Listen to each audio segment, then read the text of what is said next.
Esta noche we're talking Party of Five. Stay with us. Bienvenidos a AfterBuzz TV, el ESPN de conversaciones de televisión. Bienvenidos amigos y amigas. We are here at the AfterBuzz TV studios and we are doing Party of Five. Woo woo! I'm so excited for this. I know, me too. Hi everyone, I'm Julia Gomez and with me I have the fabulous and honestly the lover of all things television, J-Lo. Hello everyone, ¿cómo están? Estoy tan contenta de empezar el año nuevo aquí contigo in this new show. I love it. I know, I'm so excited. If you guys are new with us here, we are the Latino channel. We will be talking some English, some Spanish, just because, you know, we're trying to get to everyone basically and see like what you guys are thinking. J-Lo, girl, I mean, this is the first time we've actually watched this show.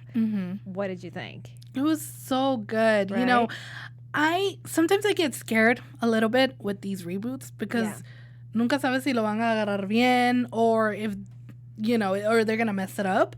But I really, really enjoyed it. Every, like, scene, every bit of it. It was so good. All the siblings and the parents, they all did a great job. Yeah. And I love that they really touched on these Latino issues that we have going on, you know, because it's not every day that we see something like, I mean, we see it in news, we see it in television, you know, we see it in other stuff, but they've never really made a show about it to really touch on it, you know, and see y poder ver todas estas cosas que les pasan a las familias que las separan y enfrente de tus hijos y los hijos no, a veces ni sabes qué es lo que le van a pasar a los hijos, ¿me entiendes? Y poder ver esto, it was really, really touching. Yeah, I think una cosa como que no me lo esperaba, porque yo la verdad no miré el original, pero yo sé que los papás habían muerto antes. This one's a little bit different because it's, you know, about deportation, and it's very modern day. Very modern. And it's almost too close to home for a lot of us. And we don't often share these stories just because, you know, we haven't had the opportunities to tell these stories on, you know, media, and we always see them in, like how you said, news channels. So for me, it was one thing that I loved the most about it, era la familia. Just the way that immediately you were part of la familia. And it didn't matter if you were blue, green, if you had no idea about the Latino culture, if you had no idea, like, at all, did not matter. It's a universal story at the end of the day. And it's something that's actually happening in America, and this is an American family. So that was like, I was like, okay, I'm ready for this, but I was not prepared for how heartbreaking this was. Oh yeah, for sure. What I really liked was that Javier and Gloria really raised these kids to be strong y que tengan una dignidad y que sean fuertes y que sean independientes, ¿me entiendes? Porque a veces Latino families, our families, we are so close together that they don't want mami, papi, los cuidan, nos dan de comer, no nos dejan. La mamá es más como que Exactamente, no, te llevan a todos lados, si quieres vivir aquí con tu novio o tu novia, quédate aquí, ¿me entiendes? But Gloria and Javier were the opposite of that. Yeah. They were very like, what were your parents like? To. I think my mom was she really pushed me to be very independent. Ella siempre me puchaba y me decía, haz esto sola, ve a preguntar tú sola, a investiga qué es lo que tienes que hacer. Are you first generation? No, I'm not first generation. No. But my mom she always had to work. My grandma was like that too. My grandma was very like, she didn't baby us. She was very like, you guys gotta find your way, you know, because at the end of the day, that's how it is. You know, I live here. My mom lives in Florida. You know, I can ask her for advice, but that's it. You know, she was like, you want to live over there? You figure out what you're going to do. Which I'm really curious if it's like, if you have family or, you know, that weren't necessarily born here in this country, you are kind of seen, if you are the Americans kind of, then they kind of trust you to take over, like, oh, llama al banco, whatever. Because like for my dad, con el acento, he would get really nervous. A veces no quería hablar español, or like he would porque piensa que no les van a entender. Or like que van a pensar que son idiotas just because they have an accent. But it's not true. They're smart. They just have an accent. But my dad would always be really self-conscious about that. So he would always like make me like deal with the tax guy or like, you know, unless they were doing it with someone who spoke Spanish, which is kind of why I see a similarity with these parents. They trust their kids, but in a weird way, they kind of had to. Yeah, they kind of had to. It's like if I don't know if they kind of knew that this one day might happen. They just didn't probably think it was going to happen so soon. So they were like, okay, tenemos que hacer que los niños o sus hijos sean independientes, que cada quién se puede cuidar a quién y quién no, y quién va a hacer esto y el otro, y yeah. I love how you said that, because like that kind of leads us to the first topic that we're going to talk about is immigration. Is a lot of families, myself included, my father did come in here like to this country legally, and there was a moment in time where he had an easy access to become a legal citizen of America. Now I think 20 years back he probably could or could not have done either way, and it would have been fine, because a lot of people could stand and live here safely with their families and like have a good life. Obviously the political climate has changed, and that's why it's so topical right now, just because of how drastic these mass deportations are happening. So what did you think about them like so focusing on it? Like, did you really think like it was good for them to like immediately start with it, like bring us into the story? I think so. Yeah. Porque es algo que nos hace, it's a subject. It's something that we're going to be talking about. Es algo que vamos a poder hablar y vamos a decir, oh, okay. No somos los únicos latinos que estamos oyendo en las noticias. Es también suizos, chinos, los americanos, todo el mundo está viendo este show. Si ustedes no saben, el show es en inglés, o entonces también lo estamos cubriendo aquí en español y en inglés con ustedes. Pero yeah, that's how it is. You know, everybody's seeing this. So I really don't think that it was a bad idea for them to start. I really liked it. I really liked that it was in your face, like, this is not a joke. This is really happening. And this is how it's happening. Just how Javier and Gloria got detained right in front of their kids. It happens like that every day. It's happening now as we speak. And I always have a really hard time with explaining the immigration issues, because it is against the law. It's criminalized, right? But when you put a human face to why people are coming, America in the world still is like a land of opportunity. People still have this idea of like they're going to come here to better their lives and better their future. And America has always been that way, like land of immigrants. And even for my parents, it was that. And I think most of us that have, you know, our minorities have had, you know, our roots somewhere else. And so I like that they didn't make it with a negative connotation. No, they did not. They did not. I don't think they even bother with anything. They just focused on that family and what that family was going through. Y eso es lo que me gustó. Que solo se enfocaron en ellos y en el problema. Y qué es lo que les iba a pasar a esa familia. No se enfocaron en nada más. No dijeron nada más. Y es basically your imagination just running wild to what's going to happen. ¿Qué pasó? Cómo se vinieron, like, hablan un poquito de cómo cruzaron, pero no mucho.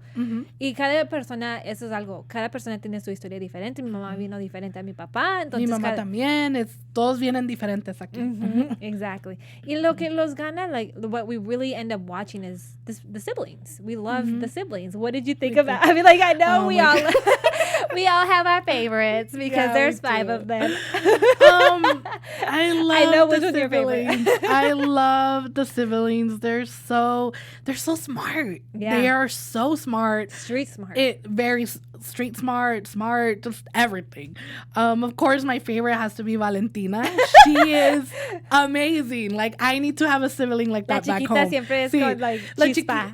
La chiquita siempre es chispa y la chiquita siempre te dice la verdad. Y eso es lo que me gusta, que ella le está diciendo la verdad a todos y no les está diciendo nada, puras mensadas, le está diciendo la verdad. I'd like to like watch her, but like si es mi hermanita me está diciendo puras verdades, I'm like, cálmate. I'm like, I hate when they start doing that. I'm like, you're 5. Stop telling me what to do. Exactly, but it hurts because it's true. Yeah. You know, y eso es lo que ella está diciendo. Tú te tienes que poner a trabajar, tú tienes que saber matemáticas, tú no sabes lo que estás haciendo ahí.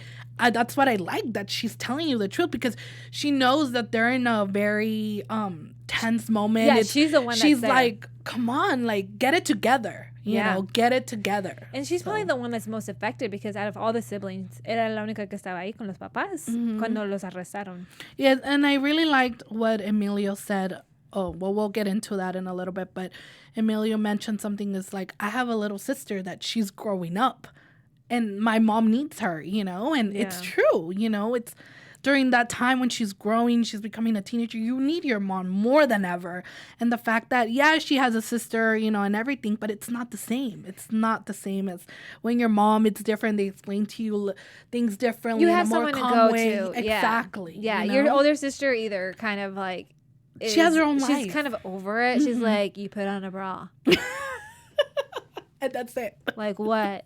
Do you want me to hold your hand? Like they usually have like their past or like they care too much. I'm like, oh my god, you're gonna have okay. So you just like you don't want to go to your older sister because either one, right? Right. So, but I honestly have to say that for these siblings, like I love that they don't like fight as much as they do because like they do like have a lot of different personalities. But like in my household, like we couldn't even get a sentence out without like talking over each other trying to fight. But these guys. All of them are very different, but ya se entienden a la final.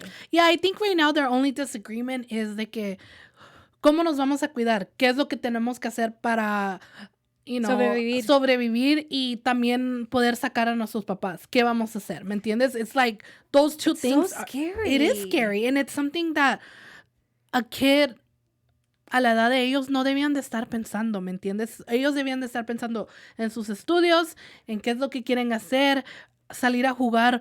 Ellos no tienen que estar pensando en las cuentas, cuánto dinero hay en el banco. No, y la cosa es que, like, uno cuando un papá muere or something like that, like, is inmediato, right? Pero que los papás estén vivos and you can't have access to your parents, like, and you're, like, 8 or a baby.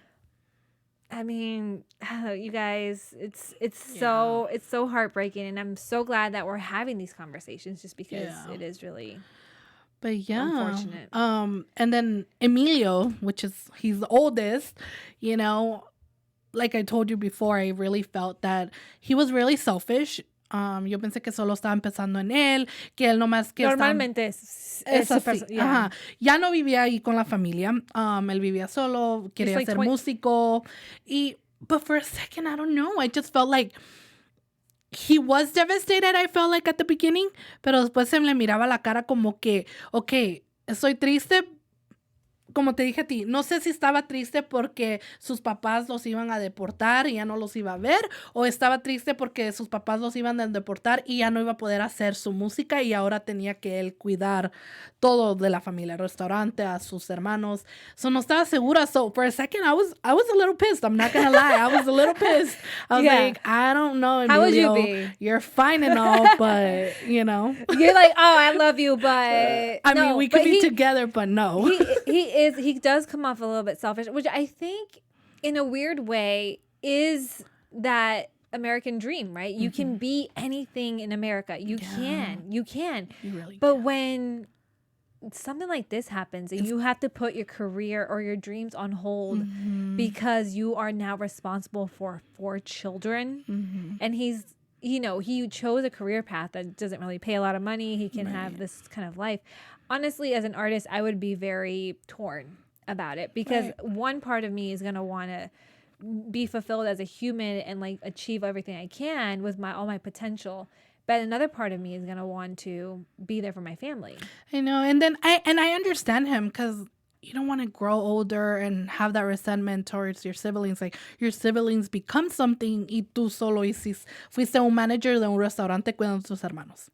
Yeah. No es que sea algo malo, no es que sea malo, porque hay bastante gente que les gusta hacer eso. Eso es una carrera para ellos. Pero para Emilio, eso no es una carrera. Eso es, ok, nomás estoy cuidando a mi familia. Es algo interesante porque me di cuenta que era también, él también es como medio ilegal, ¿no? Porque es DACA, estudiante DACA. Entonces, para él también está muy peligroso la situación. Sí, porque en cualquier momento les puede quitar la DACA y en cualquier momento lo pueden deportar. Yeah. So he's kind of responsible for making sure that his siblings, who I believe are American citizens, can have a better life. Yep. Ugh. Y después tenemos a Lucia. I can't. I love Lucia. She's so smart. She's gonna be trouble though. But I feel that she is gonna be big trouble. Well, she was like super perfect, and then this happened, and obviously when you're a teenager, You rebel. You rebel, yeah. Mm-hmm. You rebel. And she's really pissed right now. But yeah, I'm a little worried porque no sabemos qué es lo que va a pasar. She's gonna cause a drama. Puede causar muchos problemas. Puede causar hasta que, I mean, mejor esto lo voy a decir en mis predicciones. So, se tienen que esperar. Pero sí, yo siento como que ella va a causar muchos problemas. Y vamos a ver qué va a pasar con ella. Ella es la que más pega con Emilio. Más se pelean. Sí, mucho. Beto y también. Tenemos Beto. I love Beto. I love Beto. He's so sweet, but... Es medio lelo. Es lazy. I think like all my cousins. Es un huevón, como dijera mi mamá. All my cousins that smoke weed, that's like Beto. It's like all. Actually, my cousin that smokes weed, like the one is like his name is Beto. Actually. It's like you have that cousin that you see in the holidays. They're like, oh, what are you up to? And they're like, oh, nothing. Snowboarding, man. Like my mom does everything for me. Yeah. And you're like, great. Okay. He's like, cool. All right, Beto. That's definitely later, Beto. But he's great. I feel like we're gonna see him grow up. I feel like we're definitely. I think so too. We're gonna see all of them do a big shift. And I feel like he's a little scared at the same time. Like he doesn't seem so brave. So I think he has that he's scared of everything that's happening and the fact that he's having to grow up and everything. And it's like you said, Emilio doesn't necessarily want to be the man of the house. No. So who's that gonna fall on? Most of the time he doesn't show up, and it's like Emilio trying to tell Beto where are you at school, but you're not at the restaurant. So how can you tell someone to do something when you're not doing it yourself? Yeah. And he has a bigger responsibility. Yeah, him and Valentina, I kind of love them together. Oh, oh my God, yes. We need to watch out for both of them. Because Valentina just puts him in his place, and Beto's she just really does. He's like, okay, whatever. Can you just do it for me, please? I bet that won them the casting, just putting those two together. It's just like, oh yeah. Yeah. You guys are the best villains. But let us know what you guys are thinking. Honestly, we really do appreciate everything you guys have to say. Would you like to let them know anything? Yes. Okay. So, este es un nuevo canal nuevo que queremos promover aquí. Pero también let us know in your comments what you guys think of the episode. And if you're already live with us, give us a thumbs up. And if you're listening to on iTunes, give us a 5-star and leave us a comment. Díganos qué quieren ver, qué quieren saber. Y también mándanos mensajes de otros shows que quisieran ver en este canal. Y sí, solo díganos. Okay, that was perfect. I love how you just did it. It was like magic. I was like, all right, Jayla. Thanks, producer Josh. I know, right? No, but I actually wanted to talk about, we have also a special segment for you guys. And obviously every show we're going to try to have something really awesome. And this time we're doing, obviously this is a reboot. And originally I wanted to bring forward all these reboots that are getting made, but they're adding a little bit of a Latin twist to them or including a lot of Latin characters. One of them that you guys may know is One Day at a Time. I knew you probably watched this on Netflix. A lot of you, it was a really big hit. I think it's actually moving to Freeform or was bought out because they did lose their Netflix spot, but now they moved to another state network. But originally it was with Whitney Blake and Alan Mannings. That was the original, and then it got remade by Gloria Calderon Kellett and Mike Royce. So originally it was about two teenage daughters and their mom in Minnesota, and it was developed by Norman Lear. But then it became a Cuban American family that has she's a gay daughter and a son that's dealing with a grandmother. It's like a multi-generational household, and it actually, you wouldn't really think it would grasp so well with multi-different cultural audiences, but it did. It so many people wanted to save it when it was leaving Netflix. Did you watch it? I did not watch it, but I heard about it, and I heard it did really, really great. It's got Rita Moreno. It's got a lot of great... Yeah, that's how I knew about the show, because of Rita Moreno. But I heard really, really good things about Isabela Gomez. It's got, it's a really great cast. Has all those big cast, yes. You guys, I'm really happy about this shift in Hollywood right now that's trying to have more inclusivity and telling all these stories that we want to be told, especially, America's so diverse, and that these stories are getting rebooted like classic American sitcoms. I'm so excited. Latinos are getting represented. So I'm so excited about that. It's so exciting to see that, because not only as a TV network and, movies, whatever, we have so much here.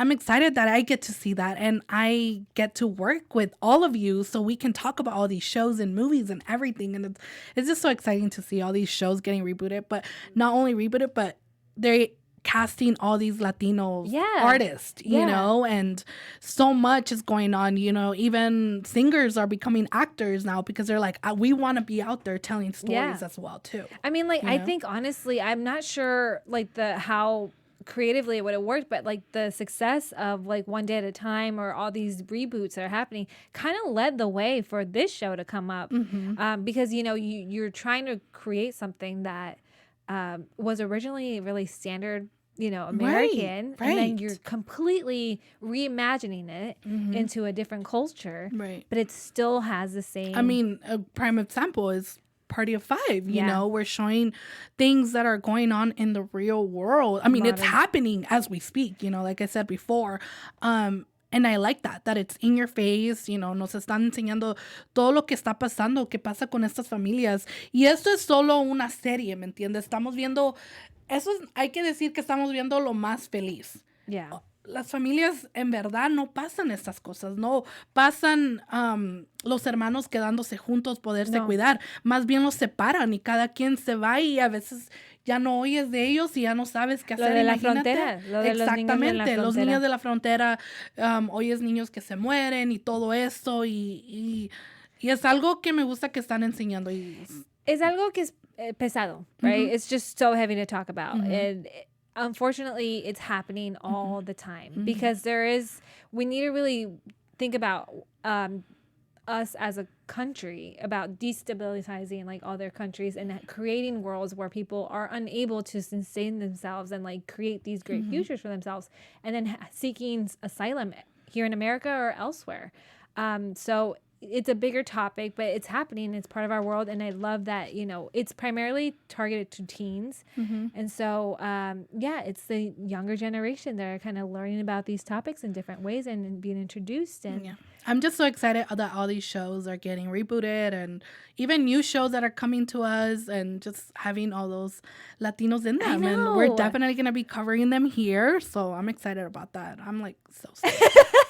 I'm really excited that we even have a Latino channel here at AfterBuzz TV. That's honestly something that I know, like, we're really big on making that happen for us. So. No, it was like also Josh, our producer. Oh yeah, he Josh helps so much. I love telling him what to do, but he helps me so much. You guys, you know, we go to each other for opinions. Yeah. So he definitely loves doing this. De nada.